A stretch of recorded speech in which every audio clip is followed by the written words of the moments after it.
A esta hora saludamos al doctor Germán García, quien es específicamente ginecólogo-oncólogo, para hablar sobre el cáncer de mama, justamente cuando se celebra mundialmente el Día Internacional de la Lucha contra el Cáncer de Mama, y bueno, 19 de octubre.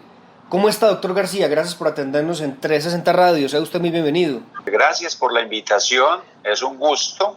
Mi nombre es Germán García Soto. Yo soy médico y ginecobstetra, egresado de la Universidad de Antioquia, ginecólogo-oncólogo de la Universidad Javeriana en Bogotá, ginecólogo laparoscopista de la Universidad CES en Medellín y realicé estudios de mastología con la Universidad de Barcelona en España. Actualmente soy profesor de la Facultad de Medicina de la Universidad de Antioquia y ginecólogo-oncólogo del Hospital Manuel Uribe Ángel en Envigado y de la Clínica El Rosario en Medellín. Es un gusto estar con ustedes. Gracias, doctor García. Excelente presentación apenas para iniciar.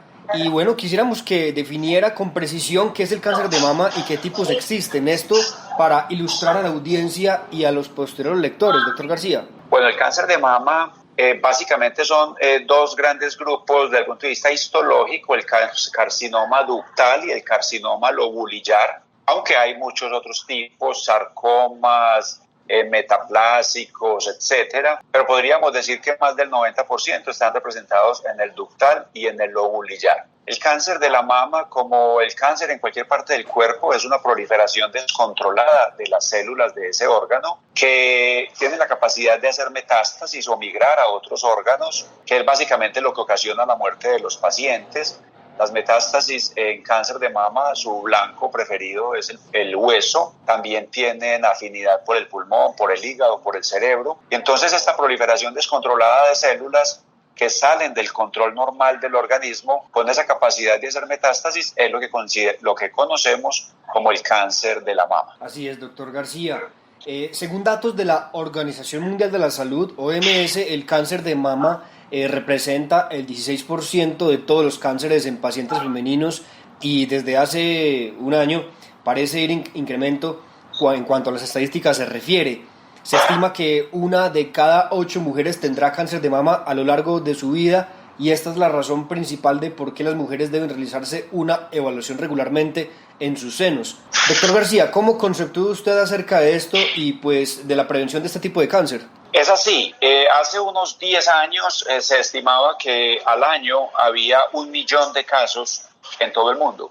Hoy en día las cifras de la Organización Mundial de la Salud ya se acercan a 2,5 millones de casos nuevos cada año. O sea, se ha más que duplicado el número en un corto periodo de tiempo. En Colombia también ocupa el primer cáncer en las mujeres con cerca de 16,000 casos nuevos al año. Lo mismo que en el mundo es el primer cáncer en las mujeres. Su incremento tiene que ver fundamentalmente con el estilo de vida moderno y los factores de riesgo para desarrollar esta enfermedad. Los factores de riesgo no son tan fáciles de modificar, ya que son inherentes, tienen que ver con la vida propia de la mujer, como es la edad. En general es una enfermedad que se presenta en mujeres de más de 50 años, en el 80% están en mujeres de más de 50 años. No significa que a una de menos de 50 no le pueda dar, también le da y es muy grave, pero ya les digo, más del 80% es de mujeres de más de 50 años. Lo otro es la obesidad, hay un factor de riesgo a controlar,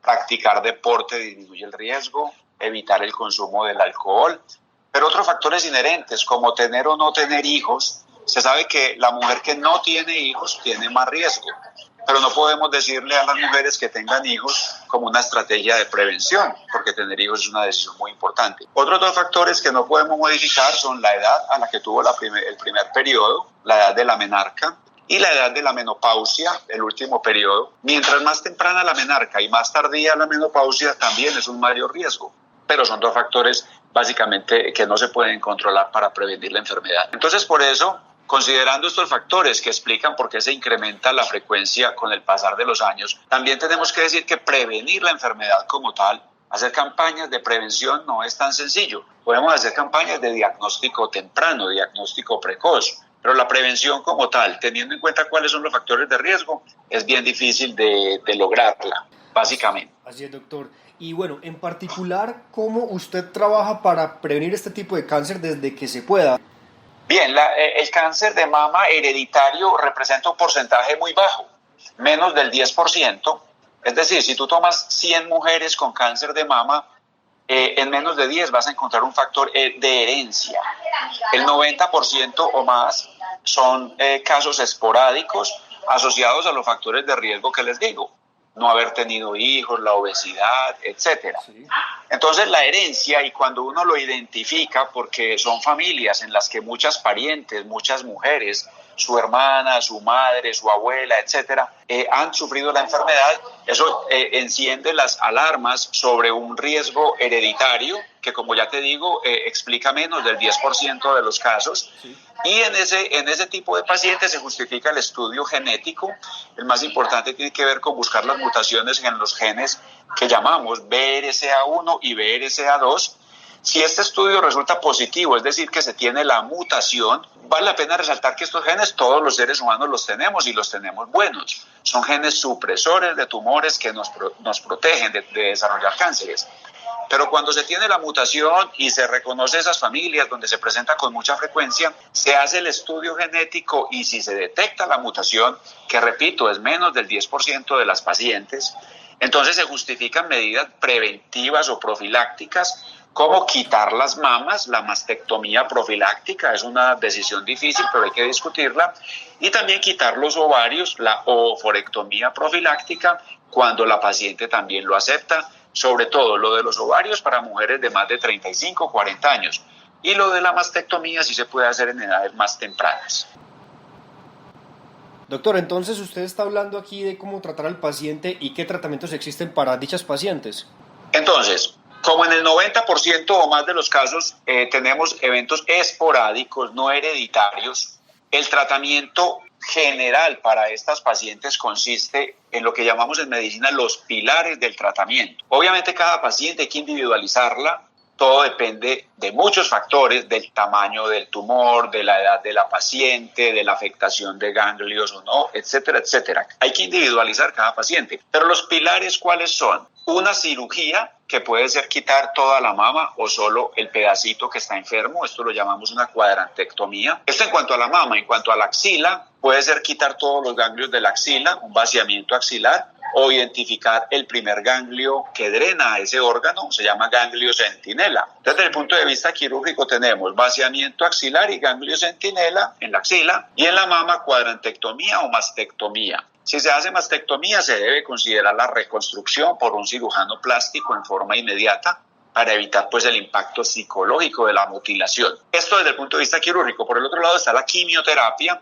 Hoy en día se considera que lo más importante en el tratamiento del cáncer de mama definitivamente es la quimioterapia. Los esquemas de quimioterapia son múltiples. El oncólogo clínico, que es un médico internista especializado en oncología, escogerá el esquema de quimioterapia y los medicamentos que va a usar en cada paciente en particular. Insisto, hay que individualizar cada paciente. El tercer pilar fundamental es la radioterapia. Estas pacientes van a requerir radioterapia como una terapia de tratamiento local en la mama y en la axila y en la fosa supraclavicular. Un especialista en radioterapia definirá esto. Y por último están unas moléculas que se usan por largo tiempo, 5 años, 10 años, que llamamos la terapia endocrina. Entonces básicamente ahí defino 4 pilares: cirugía, quimioterapia, radioterapia y terapia endocrina, para individualizar en cada paciente según la condición de cada una de ellas. Perfecto, doctor García, y quisiéramos que emitiera un mensaje final que quiera dejarles a todos los oyentes y lectores. Muy bien, en cuanto al diagnóstico precoz, diagnóstico temprano, se habla del autoexamen. El autoexamen es una estrategia que se recomienda para mujeres de más de 20 años, como que, digamos que procuramos que no tengan ansiedad ni estrés por esto, pero sí como una medida de autoconocimiento, que las mujeres a partir de los 20 años sean conscientes durante el baño, cuando se visten en su vida normal, de ver el seno, que no tenga un cambio en el color, que no aparezca una masa, una secreción por el pezón, una adenopatía en la axila. Todo este tipo de cosas de autoconocimiento es lo que llamamos el autoexamen. Examen clínico: mujeres de más de 40 años deben ir al médico una vez al año para que, sumado al autoexamen que ella se hace, el médico realice un examen clínico juicioso y tener la tranquilidad de que todo está bien. Y por último, la mamografía. En Colombia, las recomendaciones de mamografía por el Ministerio de Salud es comenzar a los 50 años, cada 2 años y hasta los 69 años. Es muy importante tener en cuenta la edad de inicio de la mamografía a partir de los 50 años. No se recomienda mamografía antes de los 50 años, a menos que la paciente tenga síntomas. Si la mujer no tiene síntomas, es una mujer que está perfecta, no debe hacerse mamografías antes de los 50 años, porque no es un examen a esa edad muy fidedigno. La mamografía la reservamos para mujeres de más de 50 años, entre los 50 y los 69, cada 2 años. Perfecto, doctor Germán García, muchísimas gracias por estar aquí en 360 Radio Colombia, muchas gracias por participar de nuestro medio de comunicación. Para nosotros es muy importante, un privilegio tenerle en este día justamente en donde se celebra el Día Internacional del Cáncer de Mama. Gracias y bueno, que esté muy bien. Con mucho gusto, un feliz día y atento a cualquier invitación. Muchas gracias.